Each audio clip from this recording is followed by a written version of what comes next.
After sabihin ng host na pwede nang bumaba si Phoebe sa stage, ay agad-agad itong bumaba, ayaw na kasi niya ang natatanggap na atensyon. At medyo shock pa siya sa mga nangyari. 10 million pesos lang naman ang pinag-uusapan, at walang pakialam ang asawa niya sa laki ng perang binitawan nito. Mayaman ang pamilya ni Phoebe, oo. Pero tinuruan sila ng daddy niya na bawat perang gagastusin, ay kailangan makabuluhan ang pupuntahan, dahil ito ay pinaghirapan kunin or makuha ng daddy nila. Oo, para sa charity mapupunta ang 10 million, pero hindi pa rin niya maiwasan isipin, na dahil sa ayaw ni Sebastian na may ibang makahawak o makadate siya. Kaya umabot sa ganun halaga ang bid. Gusto man niyang matuwa dahil sa ganun isipan ng asawa, ngunit hindi pa rin mawala sa isip niya ang tungkol sa pagpunta nito sa Italy. At si Edison, bakit siya nakipagkompetensya kay Sebastian sa bidding? Bigla tuloy sumakit ang ulo niya. Dahil sa malalim na pag-iisip, hindi niya namalayan na nakalapit na sa kanya ang asawa. Are you okay? Napalitan ng pag-aalala ang inis na nararamdaman ni Sebastian sa asawa. Nakita kasi nitong biglang kumunot ang noo nito. I'm okay, I will just go to the ladies' room. Gusto muna ni Phoebe na makapag-isip at ayaw niya munang lumapit sa asawa. I will go with you. Alam ni Sebastian na gusto siyang iwasan ng asawa, at hindi niya ito papayagan, kailangan nila mag-usap ng asawa. No need of that, I know my way. I will just meet you at the table, seryosong sabi ni Phoebe. I hope you're not avoiding me, di napigilan sabi ni Sebastian. No, I am not, there is no reason to do that, right? Gustong malaman ni Phoebe kung bakit hindi nagsabi ng totoo ang asawa. Yes, but I guess we need to talk. I know you have a lot of question in your mind, and I will answer that later. Now go, seryosong sabi ni Sebastian, he knows she have doubts on him. Okay, tinalikuran na ni Phoebe ang asawa. Samantala sa isang banda ng hotel, kung saan walang gaano nakakapansin kina Hemira at Art. Diba sinabi ko sa'yo na magbid ka sa kanya? Bakit hanggang 2 million ka lang? Galit na sabi ni Hemira. Si Art ang pangatlong taong nagbid kanina bukod kay Edison at Sebastian. Naririnig mo ba ang sinasabi mo? Hemira. Sinabihan siya nito na sumali sa bidding nang malaman nito na sumali ang asawa ni Sebastian sa auction.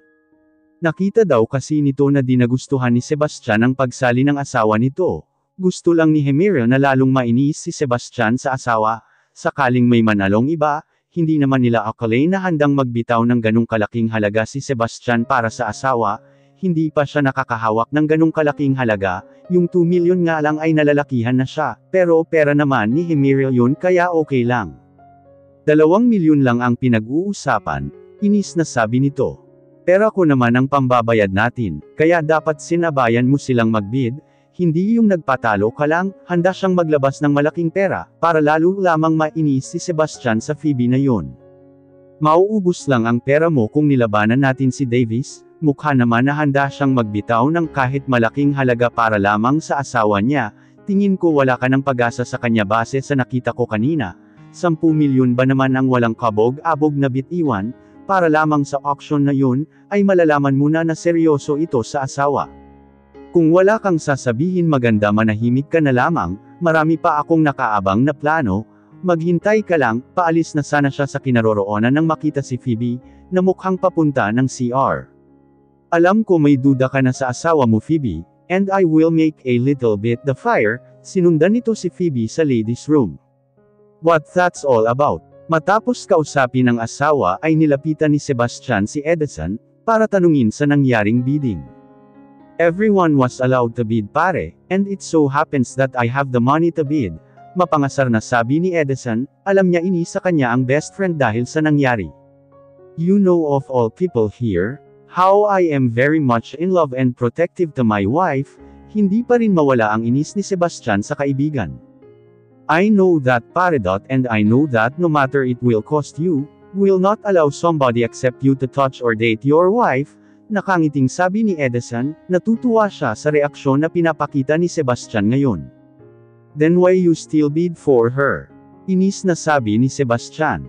No one except me will fight for you here Sebastian, everyone know what you're capable, At walang kasing challenge pare kung papabayaan lang kita na magbid mag-isa sa asawa mo, bilib nga ako sa lalaking nakaupo sa table number 5 dahil nagawa niyang magbid sa asawa mo. My wife is not a game para ma-challenge ako or ikaw. In the first place hindi niya kailangan sumali sa auction na yun. Kung gusto niyang mag-donate sa charity, I can give the money freely to that charity. Kung iyon ang rason ng asawa niya, handa siyang magbigay ng pera sa charity. We all know that. Don't get angry with Edison. It's all my idea na sumali siya sa bid. Dahil alam ko na hindi ka papayag na may ibang makasayaw ang asawa mo. I just didn't expect na aabot ka sa 10 million. Nakangiting sabi ni Donna Margot, she just want to make sure na talagang mahal ng apo ang asawa nito. She was always a fan of Sebastian and Phoebe love story. She knows that parehas sila ng kapalaran ng mga apo. Napailing na lamang si Sebastian sa sinabi ng lola niya. Alam niya na may dahilan si Edison kung bakit ito lumaban sa kanya sa bidding, at ito nga ito dahil pala sa lola niya. Hemira, kasalukuyang nasa loob ng ladies' room si Hemira, sinundan niya kasi si Phoebe. At nasa isang cubicle ang sinundan. Lyra, nakipagbeso siya sa babaeng tumawag sa kanya. How are you? You still not change. You still beautiful as ever, puri nito kay Hemira. I'm fine, thank you for the compliment. You two look good. Ganting sabi ni Hemira. Thank you too. But walang-wala ako sa ganda mo. By the way I saw you in Italy last 2 weeks ago. Oh really, bakit di mo ako nilapitan? Nakakahiya naman nalapitan ka that time you are with Sebastian. Ang sweet-sweet nyo nga, kulang na lang gamen kayo. Alam mo naman na ever since ganun kami ni Sebastian, we are really close. Alam ni Hemira na naririnig ni Phoebe ang usapan nila ni Lyra. Tiyak siya sa mga oras na iyon ay hindi na mapapalagay ang loob ni Phoebe dahil ang pagpunta pala ni Sebastian sa Italy ay lihim sa asawa nito. Akala ko nga ikaw na ang magiging asawa ni Sebastian, nagulat nga ako nang mabalitaan ko na sa isang Duffield siya kinasal. Ikaw talaga kung ano-ano sinasabi mo, baka may makarinig sa'yo dyan, kunwaring saway ni Hemira kay Lyra. I'm just saying the truth. Bagay na bagay talaga kayo ni Sebastian. You would be a good couple. Kung kayo ang kinasal. You know each other very well, segunda pa ni Lyra. Halika na nga at baka may iba pang makarinig sa'yo. Hinela na nito si Lyra palabas. She knows already that Phoebe will have her doubts on Sebastian. Nakangiting bumalik ito sa party. Nang masiguro na ni Phoebe na wala na sila Hemira saka siya lumabas ng cubicle. Ano ba talaga ang ginawa mo sa Italy, Sebastian? Is it really for business? Or there is something else? Bakit ka nagsinungaling sa akin? And why you and that Hemira are so sweet to each other? Sunod-sunod na tanong ni Phoebe. Gustong-gusto niyang tanungin ang asawa ora mismo, kaya lang ayaw naman niyang gumawa ng iskandalo sa party ng grandparents nito. May 15 minutes na lumipas simula nang makaalis ang asawa, upang pumunta ng ladies' room, hanggang ngayon ay hindi pa rin ito bumabalik. Medyo nag-aalala na si Sebastian dito. Kasalukuyang kausap niya si Hemira at ilang kaibigan nila. Kanina pa dikit ng dikit sa kanya si Hemira. Ang lumalabas pa ay parang siya ang asawa niya sa sobrang dikit nito. Maya-maya lang ay nakita na niya ang asawa na dumarating. Matapos mag-retouch ng makeup ay bumalik na si Phoebe sa party. Pabalik na siya sa pwesto nila ng asawa. Nang makita niya si Hemira at Sebastian, na tila napaka-sweet sa isa't isa. Sobrang lapit ng babae sa asawa niya, nakaramdam agad ng selos si Phoebe, hindi niya gusto ang nakikita niya, napalingon naman ang asawa sa gawin niya, kaya naglakad na siya papunta sa table nila na ginawa din ng asawa. Are you alright? Why you take so long to come out? Boses ni Sebastian na may pag-aalala sa kanya. I just retouch my makeup, mukha naman okay lang na nawala ako, kasi nag-enjoy ka naman. Mataray na sabi ni Phoebe habang sinasabi niya iyon, ay nakatingin siya kay Hemira. What? Naramdaman ni Sebastian ang taray sa boses ng asawa. Alam niya ang tinutukoy nito, dahil nakatingin ito ngayon kay Hemira. Wag mo kong mohatwat dyan, mahinang sabi ni Phoebe, nagseselos pa rin siya hanggang ngayon, kahit nakatabi na niya ang asawa. Louder your voice so I can hear what you just say. Alam ni Sebastian na naiinis ang asawa base sa boses nito. I said nothing. Edison, thank you for bidding in me.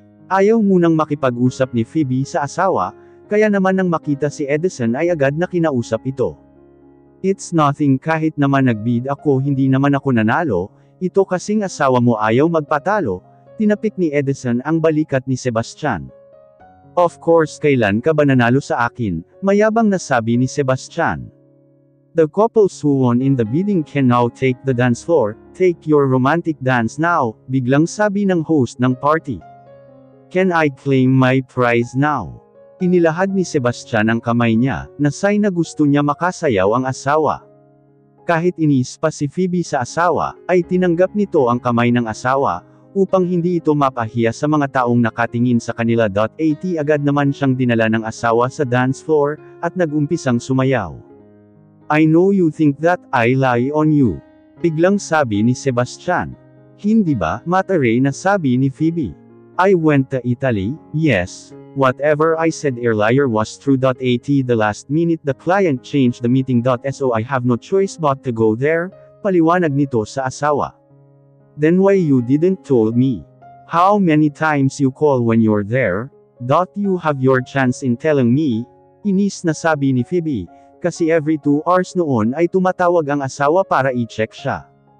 Are you hiding something from me? Biglang pumasok sa isip ni Phoebe ang mga narinig kanina sa ladies' room. I'm not hiding anything. Liar, sabi ni Phoebe sa utak. Really? Napataas ng isang kilay niya. Phoebe, yes. Look if you're referring about me.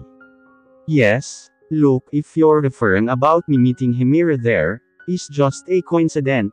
Himira was around the area when I finished the meeting, kaya nakita kaming magkasama. He didn't know na may makakita sa kanila ni Himira sa Italy. Coincident. Coincident that you take lunch together and coincident that you're sweet to each other, Matare na sabi ni Phoebe. Honestly she don't believe it just a coincidence. Hey, what are you trying to say?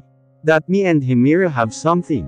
Nag-uumpisa ng mina si Sebastian sa mga sinasabi ng asawa. I'm not saying you have something. Then what are you trying to say? Ayaw niyang nagdududa ang asawa niya sa kanya, pero hindi pa panahon para sabihin dito ang totoong naging pakay sa Italy. Can we stop dancing now?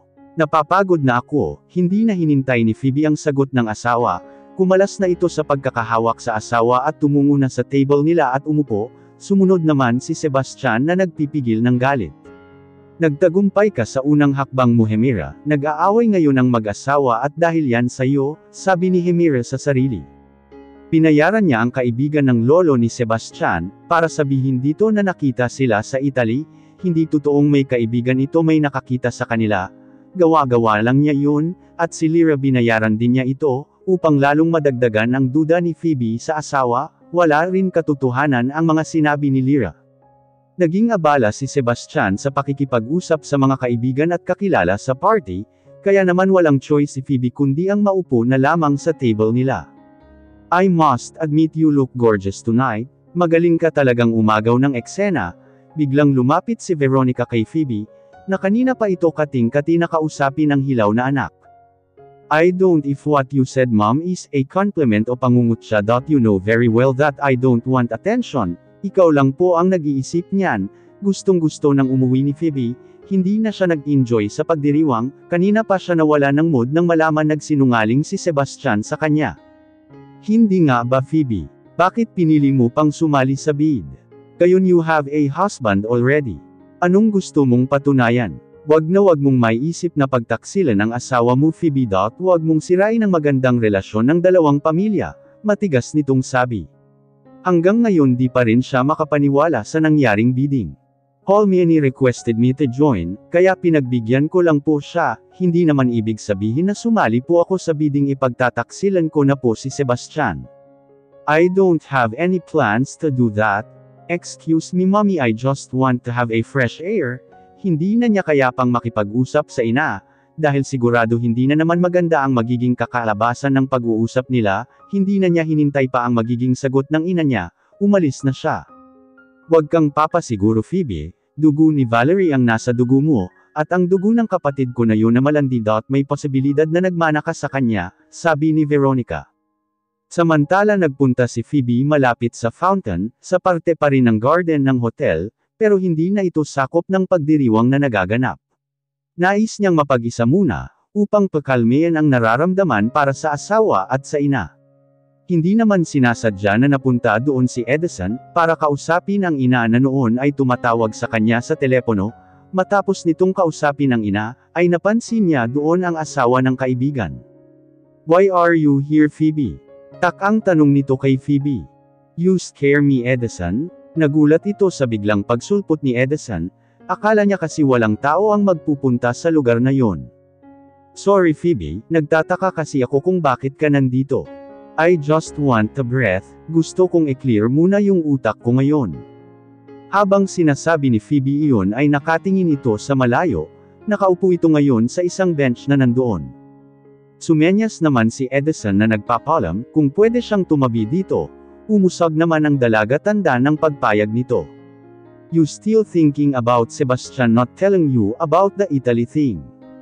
Alam niya na hindi naging sapat kay Phoebe ang ginawang paliwanag ni Sebastian dito, bakas ito sa mukha ng dalaga.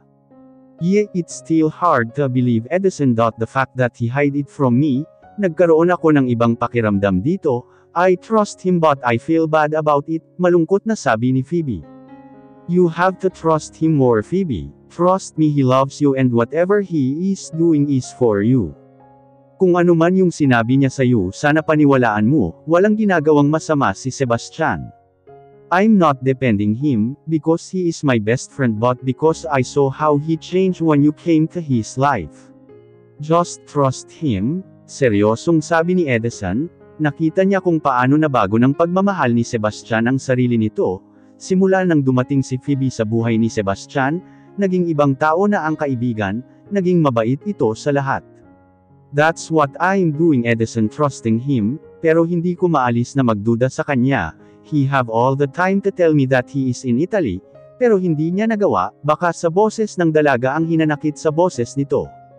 Like I said, you have to trust him," nginitian na lamang ni Edison ang dalaga. "Halika na, baka hinahanap ka na ni Sebastian. At baka magwala pa yon." Tiyak niya may ilang minuto na nandoon ang dalaga, at kapag napansin ni Sebastian na wala ito sa pagtitipon baka magulo pa, lalo't na alam niya hindi okay ang dalawa. "Just give me more 10 minutes and I will come back there." Ayaw pa niyang bumalik, hindi pa siya okay. "But, please Edison, hindi pa naman siguro ako napapansin na wala ni Sebastian, he is still busy talking to some of his business partners. Okay, just 5 minutes and then come back there. Kapag di ka bumalik babalik ulit ako dito, okay?" May bakas ng tampo ang tono ni Phoebe nang sabihin nitong busy si Sebastian sa iba, kasi naman itong kaibigan niya, bakit iniwanan ang asawa, madami naman itong oras makipag-usap sa mga business partner niya.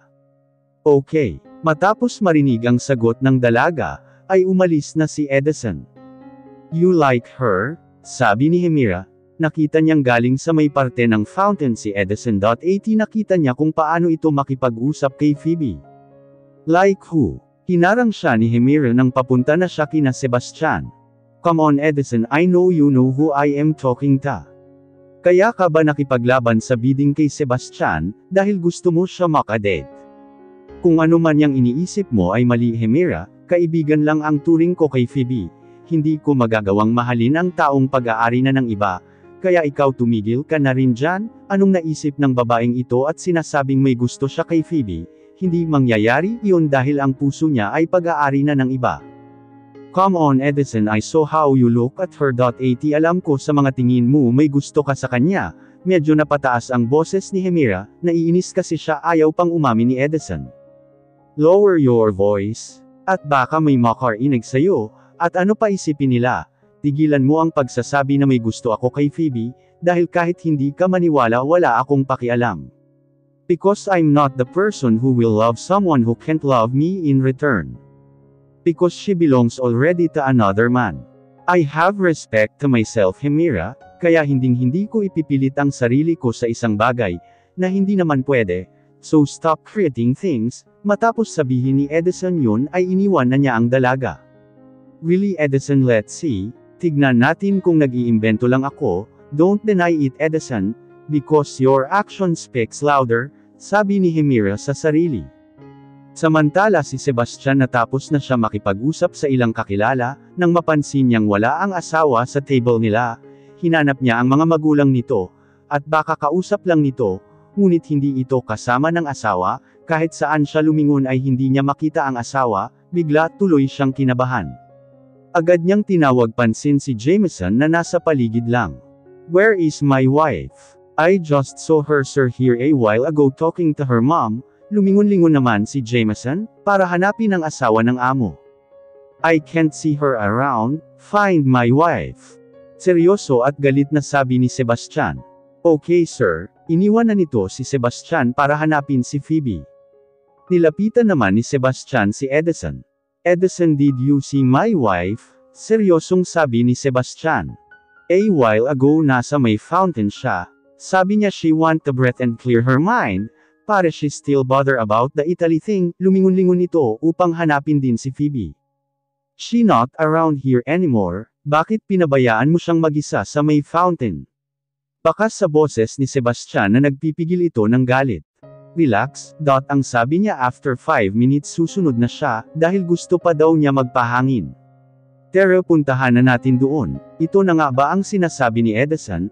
Bakas sa mukha at boses ni Sebastian na nagpipigil ito ng galit. Bago pa man sila makapunta sa may fountain, ay nakasalubong na nila si Jameson. "Sir, the receptionist said she saw Mrs. Davis going outside and take taxi," seryosong sabi ni Jameson. "She left. Taxi. What's on her mind?" Di na napigilan ni Sebastian ang galit niya. "Did you try to call her already?" Nakikita na ni Edison na sa pagkakataon iyon, ay may away na magaganap sa mag-asawa. Not yet, kinuha ni Sebastian ang cellphone, at nag-umpisa na tawagan ang asawa, ngunit hindi ito sinagot ng asawa ang telepono. Hindi niya sinasagot, napapailing na lang si Edison sa nakikitang pidgel na galit ng kaibigan. She turned off her phone. Gusto nang ihagis ni Sebastian ang cellphone niya sa galit at frustration na nararamdaman. Ano ba ang problema ng asawa niya? Samantala si Phoebe naman ay nasa isang park malapit sa bahay nila, doon niya napiling magpunta matapos umalis sa hotel. Naka-coat na siya, kaya hindi na siya makakaagaw pa ng pansin, at isa pa kokonti na lang ang tao doon, dahil sa sobrang gabi na rin, naalala pa niya nang paalis na siya sa hotel, nakita siya ni Doña Margot. "Phoebe, where are you going?" Tak-ang tanong ng ginang. Holmiani.sa hitsura at boses ni Phoebe ay tila nahuli siyang gumagawa ng di maganda. "I know there's something going between you and Sebastian, I know it's not good. And I know it's about the Italy thing." Napaangat ng mukha si Phoebe mula sa pagkakayuko, hindi niya matignan sa mata si Doña Margot. Kahit may tampo siya sa asawa, ayaw naman niya magmukhang masama ang asawa sa ibang tao, lalo na sa pamilya nilang dalawa. Iniangat ng ginang ang mukha ni Phoebe sa muling pagyuko nito. "Whatever Sebastian reason about that, I know it's not intent to hurt or lie to you, you have to trust my grandson. I know and I can see how much he loves you, every time I look at him.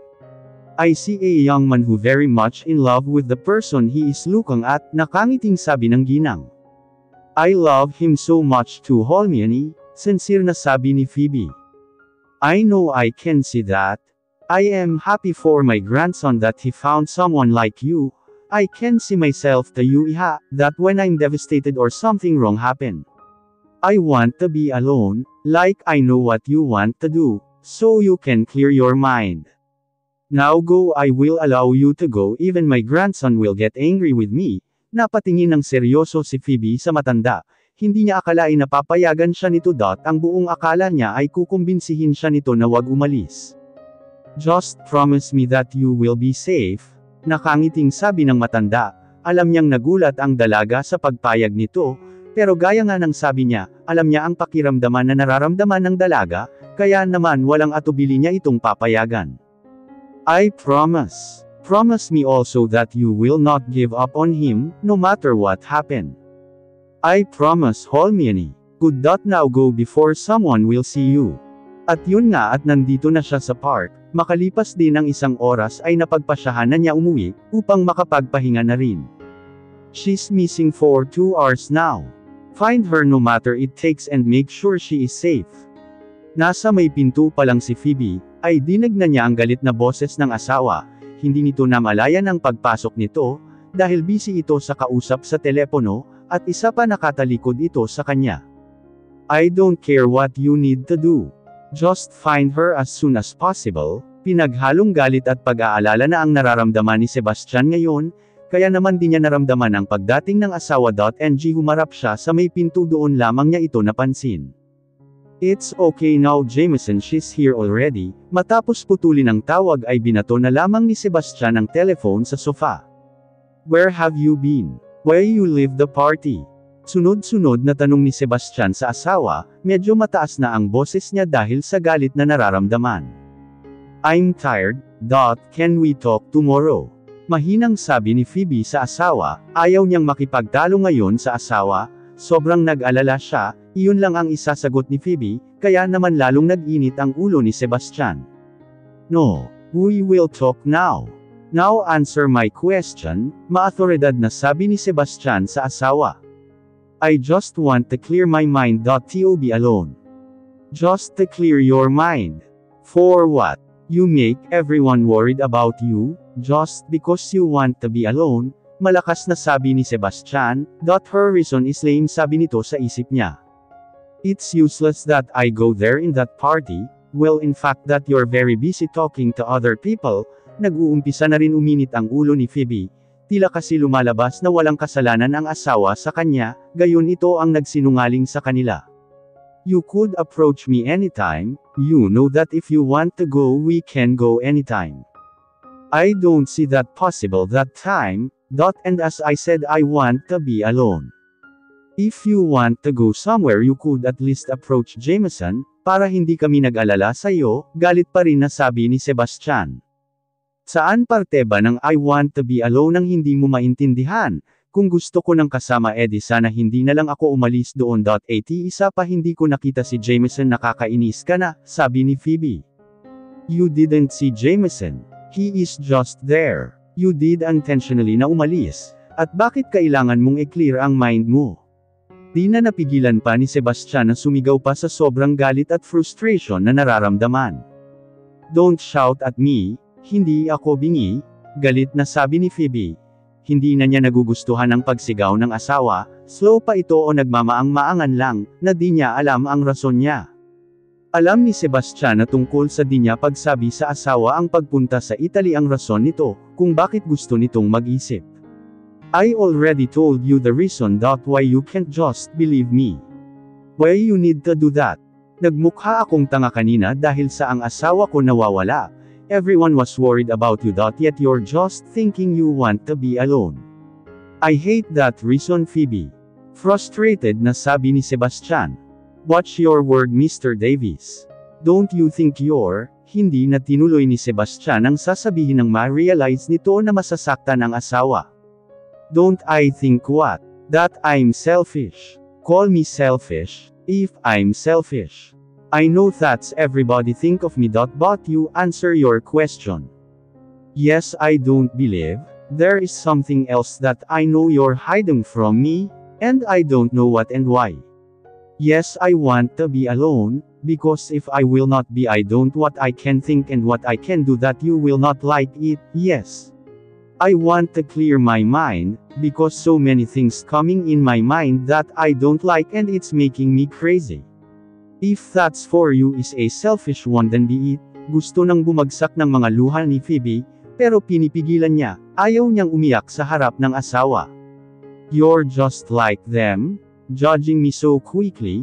Matapos sabihin niyon ay mabilis na tinungo ni Phoebe ang guest room nila, at doon nilak ang pinto, doon niya binuhos ang luha na kanina pa niya pinipigilan na bumagsak. Samantala si Sebastian naman, ay tila hindi alam ang mararamdaman. Kung alam lang ng asawa ang ginawa niya sa Italy, ay hindi ito magkakaganito, pero hindi pa niya pwedeng sabihin dito, hindi pa ito ang tamang panahon. Sinundan niya ang asawa nang masiguro niya na kumalma na ang damdamin niya, natamaan siya sa huling sinabi ng asawa. Phoebe, open the door, let's talk properly, kalmang sabi ni Sebastian. Go away, I don't want to see you. Bakas na sa boses ng dalaga ang pag-iyak nito, na lalong nagpagilty kay Sebastian. Please love, open the door. Hindi na sumagot pa si Phoebe kay Sebastian. Ang sakit-sakit ng nararamdaman niya ngayon. Mas masakit pa kapag ang magulang ang nakakaaway niya. Iwan mo muna siya, hayaan mo muna siyang mapag-isa at alisin ang sakit na nararamdaman niya ngayon. Wala din naman mangyayari dahil, parehas kayong pagod at galit. Pinuntahan na ni Nora ang mga amo nang marinig nito ang sigawan sa sala. Ito ang unang pagkakataon na nag-away ang mag-asawa. Simula nang ikasal ang mga ito. Napatango na lang si Sebastian, bago iwan ang pinto ng guest room. What? War kayo ni Papa Sebastian? Di makapaniwalang sabi ni Margie na palakas tuloy ang boses niya. Ti lakasan mo pa, di pa narinig sa kabilang kanto, iritang sabi ni Phoebe. Sorry naman, di lang kasi ako makapaniwala na nag-away kayo ni Papa Sebastian, malumanay na sabi ni Margie. Me too, I can't believe na magagawa niyang magsinungaling sa akin, dismayadong sabi ni Phoebe. Kasi naman baka naman totoo na biglaan yung sa Italy. Wag ka kasing nega dyan. Gusto ni Margie na maayos na agad ni Phoebe at Sebastian ang away nila, dahil nakikita niya kung gaano naapektuhan ang kaibigan. Okay, sabihin na natin na biglaan nga, pero he had all the time to tell me that he is there instead in America. And he didn't told me about that. Lim, halata sa boses ni Phoebe ang selos na nararamdaman. And speaking of that Hemira, I did some research about her. Anong nalaman mo, best friend? Seryosong sabi ni Phoebe. Ex-fiancé pala yan ng panganay na kapatid ni Sebastian na si Colin. 5 years ago na involved siya together with Colin sa isang car accident, which naging cause ng pagkamatay ni Colin and nung baby nila na nasa tiyan pa ni Hemira. Seryosong kwento ni Margie. Maybe that's the reason kung bakit malapit siya sa mga Davis, seryosong sabi ni Hemira. So siya pala ang ex-fiancé ni Colin. Medyo nakahinga siya ng maayos matapos malaman na hindi kay Sebastian na ugnay ang dalaga, baka iyon ang dahilan kaya siguro naging malapit ang dalawa. Wait, there's more, biglang sabi ni Margie na kasalukuyang nakaharap sa laptop nito. There is one article here about Sebastian and Hemira after the accident. Sabi dito may isang taon din nawala sa fashion industry si Hemira. At ang dahilan nga nito ay ang sobrang naapektuhan ito sa pagkawala ng baby at ni Colin. But after noon madalas na sila makita ni Sebastian. Sa lahat ng party na ina-attend na ni Sebastian si Hemira lagi ang partner niya. Tignan mo itong mga pictures. Pinakita ni Margie sa kaibigan ang mga litrato nila Hemira at Sebastian, sa iba't ibang party na naka-attend ang dalawa. Makikita sa mga litrato kung gaano ka-close ang dalawa, at iisipin na may namamagitan sa dalawa. Nakaramdam ng selos si Phoebe sa mga pictures na nakita niya, kahit pa mga luma na ito, lalo lamang nadidagdagan ang mga hinala niya sa asawa niya, tungkol sa pagsisinungaling nito sa kanya. Tungkol sa Italy lalo't pa nandoon din si Hemira ng mga araw na nandoon ang asawa. Sabi pa dito sa article, everybody thinks na may relationship na sila. At may rumors pa na inalok ng kasal ni Sebastian si Hemira, napatingin na lamang si Margie kay Phoebe, matapos sabihin ang huling nabasa niya. It is true. Inalok mo nga ba ng kasal si Hemira Sebastian? Gusto sana isatinig ni Phoebe ang mga iyon, ngunit tila napipi siya sa mga narinig niya. Baka naman hindi totoo ito sisi.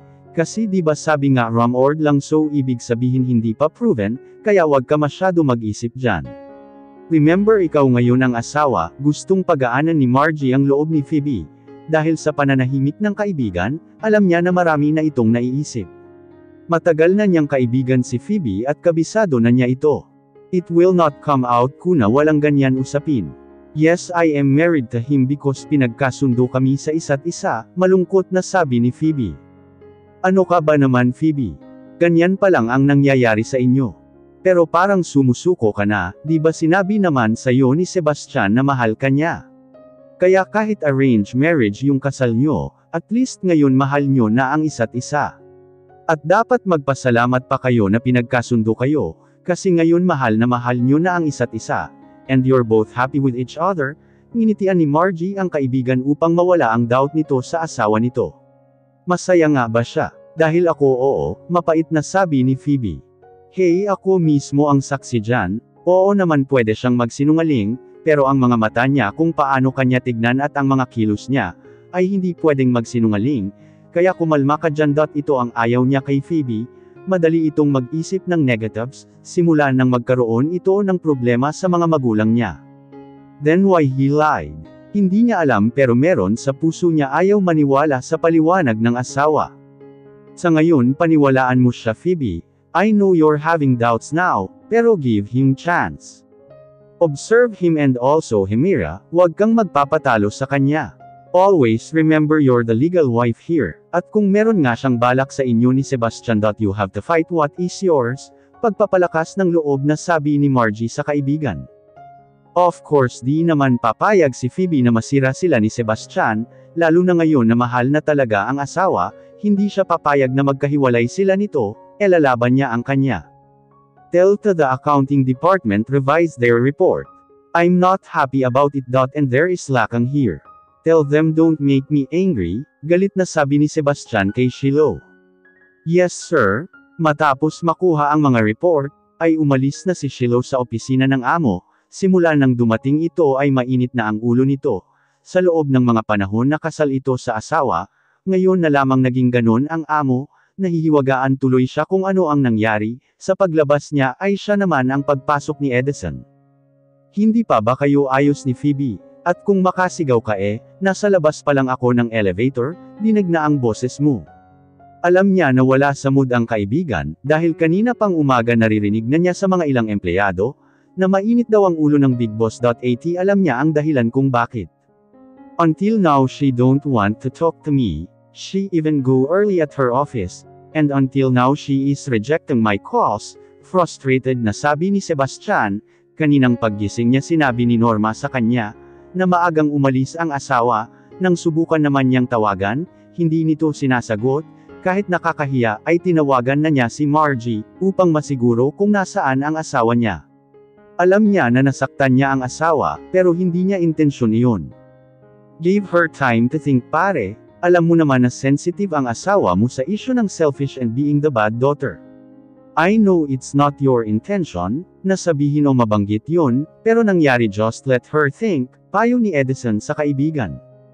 What time pa ang kailangan niya? Bakit kasi di na lang siya maniwala sa akin? Galit na sabi ni Sebastian sabay suntok sa lamesa, hindi siya nagagalit sa asawa, nagagalit siya sa sitwasyon nila ngayon. Then make a move now. Talk to her parents now and then talk to her. Tell to her everything para mawala na yung doubts niya sa'yo. Alam ni Edison kapag nasabi na ng kaibigan ang totoo sa asawa, ay mawawala na ang duda ni Phoebe sa kaibigan. That's what I am going to do, pero hindi ko pa masasabi sa kanya. Remember the vacation with my grandparents, ayaw ko naman masira iyon. That's why I will try to fix this with her. Tumayo ito at kinuha ang coat niya, at nagsimulang maglakad palabas ng opisina niya. Where are you going? Takang tanong ni Edison. To my wife.